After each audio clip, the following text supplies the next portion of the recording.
शांती। आज आहे 2 जून 2026 ची मुरली। महावाक्य आहे, गोड मुलांनो, तुम्ही आहात रूहानी पंडे अर्थात आध्यात्मिक मार्गदर्शक। तुम्हाला घरपरिवार सांभाळत असताना कमळाच्या फुलासारखे बनून बाबांच्या आठवणीची यात्रा करायची आहे आणि करवून घ्यायची आहे। प्रश्न आहे, बाबा मुलांचा कोणता शृंगार करतात? कोणत्या शृंगारासाठी मनाई करतात?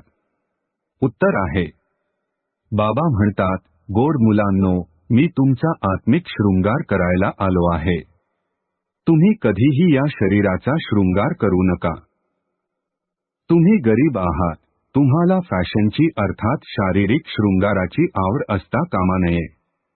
दुनिया खूप वाईट आहे, त्यामुळे जरा सुद्धा शारीरिक शृंगार करू नका।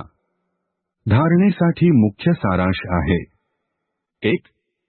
खराखरा रूहानी पंडा अर्थात आध्यात्मिक मार्गदर्शक बनून सर्वांना घराचा अर्थात मुक्तिधामाचा मार्ग दाखवायचा आहे। पोटापाण्यासाठी धंदा करत असताना बाबांच्या आठवणीच्या यात्रेमध्ये राहायचे आहे। कार्यव्यवहारामध्ये कंटाळायचे नाही।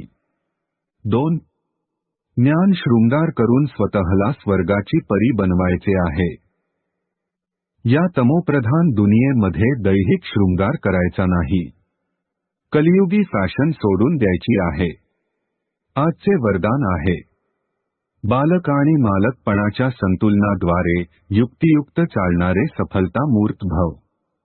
स्पष्टीकरण आहे, जितके शक्य होईल तितके सेवेच्या संबंधात बालकपण, आपल्या पुरुषार्थाच्या स्थितीमध्ये मालकपण, संपर्क आणि सेवेत बालकपण, आठवणीची यात्रा आणि मंथन करण्यामध्ये मालकपण, साथीदार आणि संघटनमध्ये बालकपण आणि वैयक्तिकमध्ये मालकपण, असे संतुलनाने चालणे म्हणजेच युक्तियुक्त चालणे होय।